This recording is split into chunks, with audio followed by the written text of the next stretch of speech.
அன்பான நேயர்களே, விதையுள்ள திராட்சையை மட்டுமே நாம் பயன்படுத்த வேண்டும் என்று பல்வேறு நிகழ்ச்சிகளில் நாம் குறிப்பிட்டுள்ளோம். ஏனென்றால் விந்தணுக்கள் உயர்வதற்கும் மலட்டு தன்மையை நீக்குவதற்கும் நம் பாரம்பரிய மருத்துவத்தில் விதையுள்ள பொருட்களை பயன்படுத்தி வந்தால் நமக்கு நன்மை ஏற்படும்.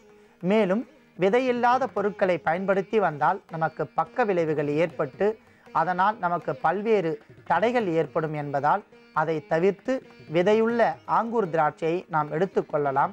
இது மிக சிறந்த தேக திடத்தை தரக்கூடிய ஒரு அற்புதமான பொருள்.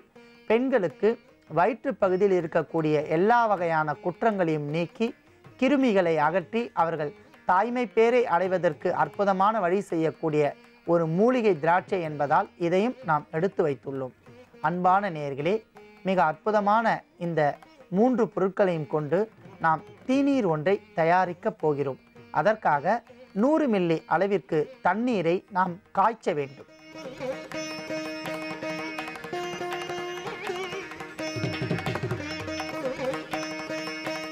பஞ்ச துவர்ப்பி என்று அழைக்கக்கூடிய, பஞ்சம் என்றால் 5, துவர்ப்பி என்றால் கசப்பு.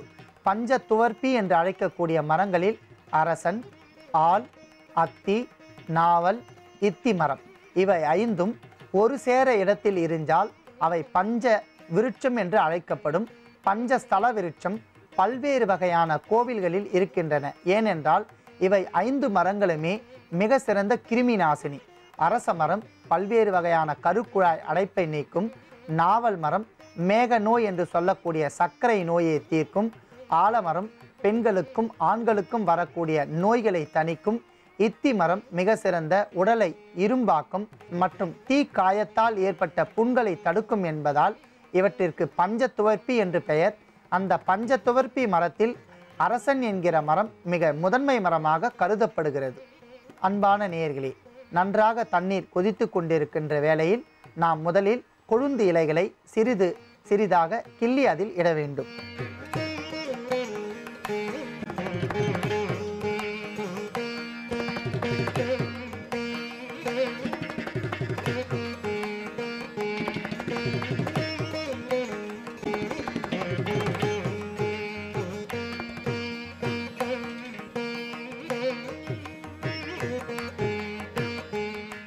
அடுத்ததாக நாம் பனைவெல்ல தூள்களை ஒரு அரை தேக்கரண்டி அளவிற்கு சேர்த்து கொள்ளலாம்.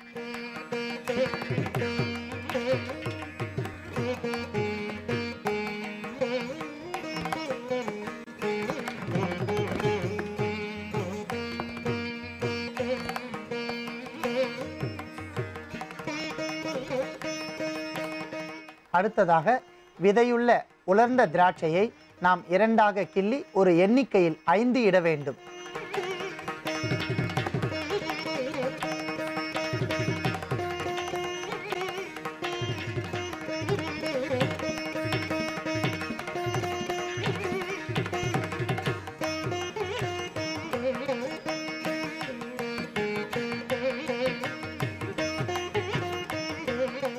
அன்பான நேயர்களே, நமக்கு அரச மரத்தினுடைய இலை தீநீர் நமக்கு தயாராகி விட்டது.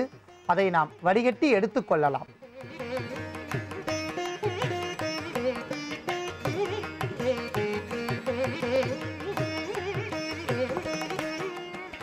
நாம் தயாரித்த இந்த தீநீரை கருத்தரிக்காத பெண்கள் மற்றும் வயிற்று பகுதியில் குறிப்பாக கருப்பையில் கிருமிகள் இருக்கக்கூடியவர்களுக்கு காலை வேளையில் வெறும் வயிற்றில் மிதமான சூட்டில் இந்த தீநீரை 50 மில்லி அளவிற்கு பருகி வந்தால் படிப்படியாக அவர்களுக்கு கருப்பை குழாயில் இருக்கக்கூடிய குற்றங்கள் அனைத்தும் நீங்கிவிடும்.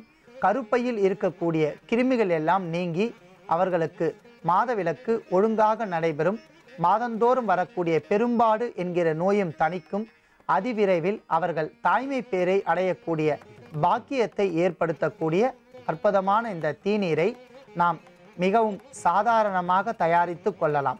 இதற்காக அளவிற்கு அதிகமான பொருட்செலவுகள் எதுவும் நமக்கு தேவைப்படாது.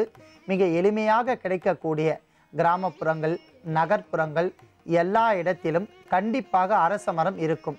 அவற்றிடம் சென்று நாம் தேவையான அளவிற்கு இலைகளை பறித்து வந்து தூய்மை செய்து நாமே இந்த தீநீரை தயாரிக்கலாம். நோய் உடையவர்களுக்கு இந்த தீநீரை தரலாம். நோய் உடையவர்களும் இதை சாப்பிட்டு நோயில்லாமல் வாழலாம். மேலும் மற்றவர்களுக்கும் இந்த தீநீரை நீங்கள் பரிந்துரை செய்யலாம்.